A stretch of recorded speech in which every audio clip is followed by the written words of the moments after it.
This is the Final Whistle podcast from the Wrexham AFC media team. The final score from the racecourse: Wrexham 0, Harrogate Town 2. Wrexham go out of the FA Trophy in the first round. Not necessarily an outcome to make you shed too many tears, if I'm perfectly honest with you, because Wrexham have got bigger fish to fry, you suspect. The team selection certainly reflected that. There was 7 changes in the team that played Macclesfield, and you might argue only one of the starting 11 playing in his first choice position you would consider to be in the first 11 that Keats would select otherwise, if that makes sense. Kevin Roberts at right back, is what I'm trying to say, is the only player maybe in Wrexham's strongest 11 who lined up in his strongest position in this match. And so Wrexham go out at the hands of Mark Beck, ex-Wrexham centre forward who, let's be honest, didn't get many supporters here at the racecourse. I always quite liked him actually as a target man, but the fact is he wasn't massively valued by Wrexham supporters, and I think was seen as a bit of a limited centre forward. Well, having seen what he was like today, I guess there are 2 things to say. One is that Wrexham knowingly didn't pick a full strength side, and therefore maybe Beck was assisted in that, and secondly that perhaps we didn't quite get the best out of Beck, and the Gary Mills player can only follow out his instructions after all. And when Beck was at the racecourse, he was used as a target man in a very straight down the middle route 1 approach. Beck was just there basically in order to help things on for Caden Jackson, and for Harrogate, who had a more varied approach to their play. They would go long to Beck, but they would also build it up and then work it into him, or work it in from wider positions for him. Well, we saw a different player, and so perhaps Wrexham didn't make the most of him when we had the opportunity. Anyway, Wrexham with this very youthful look, with Dougie Tharm making his debut at centre-back and Ryan Williams making his debut at left-back, started off not on the front foot, shall we say. Harrogate, who picked a very strong team and who were doing well this season at the league below Wrexham, immediately were at it and immediately were controlling the ball in the middle of the pitch. Wrexham played with a diamond that left them a little bit exposed on the flanks. Leasley down the left hand side was skillful and threatening, as was Thompson down the right, and they started to get balls into the box. But having said that, Wrexham defended well. Farm should be particularly pleased, I think, that despite the fact he was up against a very difficult physical specimen, I think he coped with things pretty well, and Williams likewise was solid. And so Wrexham were digging in. However, chances started to be created thanks to Beck's strength and availability. Leasley whipping in a nasty cross on the left hand side, Beck getting between his men, a free header 6 yards out. He stooped a bit for it though and failed to control it properly and put it just wide of the right post. Maybe should have done a little bit better. In the 20th minute he had another pop at goal. This time it was a half chance created on the long ball over the top. Dougie Tharm backpedaling. It was a nasty one for him to beg your pardon, for him to deal with. Maybe could have done with a shout from someone around him. Don't know if he did get that or not. Took it very high in his chest and failed to control it. As a result, it fell out to Beck, who drove a long range shot which went just wide of the right hand post. So the first 25 minutes or so certainly were Harrogate's, but Wrexham started to come back into it and had a decent little spell around the half-hour mark. Musanka was chasing things eagerly, and one delicious long ball over the top by James Hurst nearly put him in. He was sprinting through the middle. The keeper had a good high starting position, and as a result just beat Musanka to it, Belshaw the goalkeeper, and put it out for a throw-in. I've got to be honest and say that until Belshaw got to it, I made him second favourite. I thought Musanka was going to get there, so that was a bit unlucky for Wrexham. Then Belshaw called into action again when Carrington both on the right hand side swung a good cross into the box. Bowden did well to lunge and head it on towards goal, but Belshaw, diving high to his right, was able to hold on to it. Bowden, who was used at first in the sharp end of the diamond, was looking good actually. We've seen mostly him playing back to goal this season, haven't we? But this was a chance for him to show what he could do when he was facing goal. And again, well, maybe this indicates what he's been like a lot of the season. His intelligence was there. You could see he moved the ball around well. He had some nice ideas, but wasn't quite able to hurt the opposition. And maybe as a result of that, and also as Sean Pearson, who has joined me in commentary, said, in order to stop the Harrogate fullbacks from getting out from the back, Wrexham switched to more of a 4-3-3 with Bowden through the middle, Miller switching over to the left, Musanka going over to the right, and that changes shape. Again, had some hope. Bowden did well to feed the ball down the left channel for Miller, who was very unlucky actually, driving into that channel. He had 3 men on him, leaning on him, hassling him and pressuring him, and as a result he wasn't quite able to get the shot in as he was crowded out as he ran deep in the box, and that was unfortunate for Wrexham. Even more so because 2 minutes later they were behind, 2 minutes left of the half, and the ball dropped to the right hand side to Thompson. Wrexham, as I said, quite narrow in midfield, and as a result Williams maybe didn't feel he could go and get tight onto Thompson, and that allowed him space to get it onto his left foot and swing a lovely little ball in between Farm and Kevin Roberts. Beck attacked it, headed the ball home, and Harrogate had the half-time lead. Wrexham came out for the second half and quite early on made a double change, maybe with half an eye on the idea of resting players of the league. Masanka and Bowden coming off, another couple of debutants coming on, Brandon Burrows and Ferdinand Taki going up front, a big leggy target man, and he caused a few problems early on. A ball into the box, he challenged keeper for it, keeper punching it high up in the air, but after a little scramble it was cleared. Burrows came on in midfield. Wrexham switched then more to a 4-2-3-1 with Leo Smith trying to get up close to support the striker. And at first, as Wrexham was settling into it, they conceded a bit of pressure. A corner swung in to the box, and Kennedy attacking it at the far post. Well, firstly, clearly seemed to be fouled in the box for a penalty, his shirt being tugged. He ran through that challenge and planted the header in on goal, and it wasn't totally clear exactly what happened next. I wasn't sure if it was a defender on the line or Dibble, someone getting a hand to it and spinning across to face a goal and going out for a corner. Barry Wrexham with a lucky escape. Then Kennedy complained about the penalty, quite rightly.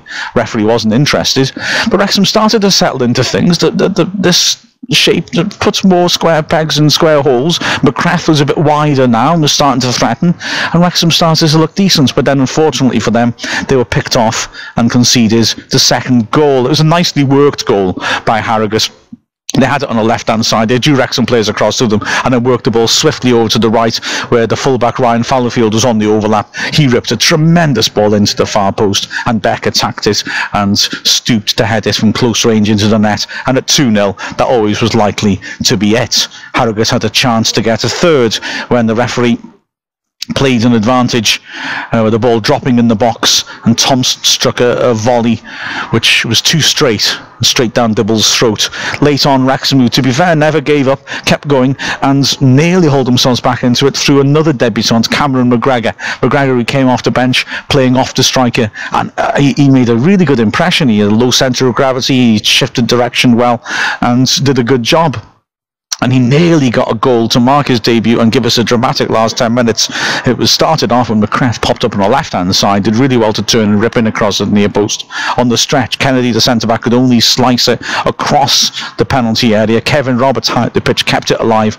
Tantaki, who pulled it back cleverly. McGregor was there, 15 yards out, went for the side footer, and it hit the right side of the post on the inside, high up, and dropped across the goal agonisingly and out to safety. McGregor, who was confident, had another opportunity just going into the 4 minutes of added time when he picked the ball up and from 25 yards out chanced his arm, struck it well, couldn't quite keep it down, the ball whistled over the bar, and that was pretty much it. There was promise from Wrexham, and certainly some youngsters shows that maybe they're ready for first team action. To have a bit more indication of how the match went, I'll hand over to me for the post-match analysis on Callan FM.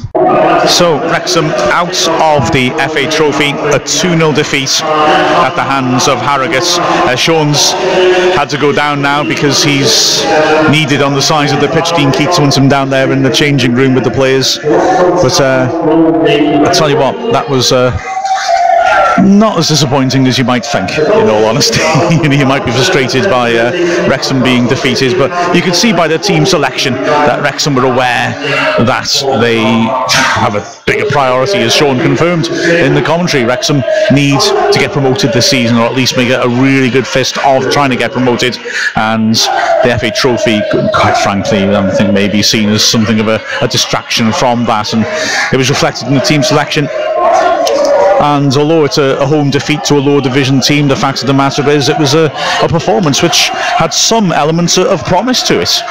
Mark Beck scored both goals and put Harrogate through, but throughout he was marked by Dougie Tharm and the youngster did a very sound job. I mean, Beck is a hell of a tough physical specimen to come up against if you're going to be making your debut. But Beck, despite his experience, despite his ability to try and rough farm up, didn't get total change from him, and as Sean confirmed in commentary, it was the quality of the balls in that allowed Beck to score twice rather than the way that Farm was dealing with him. Other debutants, because Wrexham ended the game with 5 debutants on the pitch, one of whom of course was the trialist Taki, the other 4 all from the youth team. Well, all the youngsters did well. I was impressed. In fact, a lot of Wrexham's best football came after they made the substitutions, which sent Cameron McGregor and Brandon Burrows onto the pitch. That was when they actually maybe looked their most balanced. Wrexham moved the ball well in midfield. Burrows is a nice little compact midfielder, very erect, plays with his head up, knows what's going on around him, tidy on the ball, and crunches into some hard tackles. Also a little teenage right-footed Dean Keats in that respect. Ryan Williams at left back I thought was solid. There was quite a lot came in on that flank, but I think a lot of that happened more because Wrexham, at least initially, playing the diamond and then switching to more of 4-2-3-1. 4-2-3-1.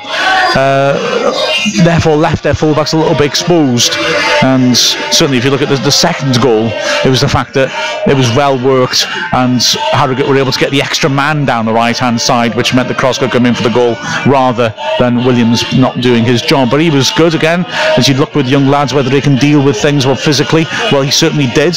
He enjoyed the scrap and was a good competitive presence down the left hand side. He might have wanted to get forwards a little bit more, but certainly I think he'd been happy with his first team appearance. And then as well, McGregor coming on as a sub, playing off the striker, quite frankly, could have pulled Wrexham back into the game. He nearly scored in the 82nd minute with a nice strike from 15 yards, which hit the inside of the right post and ricocheted across the goal to safety. And that was a real shame. If he'd got that in, could do the grandstand finish. And he had another opportunity as well. Well, maybe opportunity is the wrong word to use. He had another attempt, striking the ball cleanly from 25 yards out, but going just over the bar. So certainly he would have been pleased with his efforts. So Wrexham showing promise with the youngsters. Taki as well on his debut. He was a mixture, shall we say. He's big and awkward, a really tall, leggy target man who caused some problems backing in. He had a half chance on the stretch which he couldn't quite reach, but certainly Taki was he asked questions. He was difficult to mark, you would say, I think, and was eager. We were wondering whether he would look dangerous if Wrexham were able to drop balls in behind the defence from to run onto down the channels. Didn't really get a chance to see that. As for the more familiar faces, a few of the Wrexham players getting minutes under their belt, which maybe they'd lacked in recent weeks. Jack McCrath was very hard working down the right. Kevin Roberts did well, especially in the second half, really trying to drive forwards as well, trying to make things happen. Carrington showed a bit of composure in the middle of the pitch. But ultimately, really, it's just the fact of the matter that Wrexham picked a heavily rotated side, 7 changes, but the fact there's only one player in the 11 playing in there you would expect to be in the first 11, start playing in their regular position. Kevin Roberts at right back. That says everything about Wrexham's team selection. And also the substitutions very early in the second half, bringing players off. I think it was maybe with one eye to saving their leg. Scott Bowden in particular, I think, who's had a decent game up front, was just, I think, given a bit of a break, in all honesty. So, all right, Wrexham have lost at home by 2 goals to a lower division side, and they're out of the trophy, and we've lost both our cup competitions in the first match. But I don't think anybody at the club will be breaking their hearts too much about that, in all honesty. The focus undoubtedly is promotion. That's the number one target. Wrexham, with a pretty thin squad in terms of numbers, will not want the pressures of a cup run jeopardising those players' participation in a promotion run-in. And also, well, we might consider after this match that Wrexham's squad has a little bit more depth, because some of the young lads were asked to show whether they were ready for a bit of a step up. And I think the young lads did suggest that if needed, Dean Keats would be able to turn around and use them. And so Wrexham out of the FA Trophy, but it's not the worst thing in the world, in all honesty. The final score of Wrexham 0, Harrogate Town 2. I'll hand back to the studio. This is the Final Whistle podcast from the Wrexham AFC media team.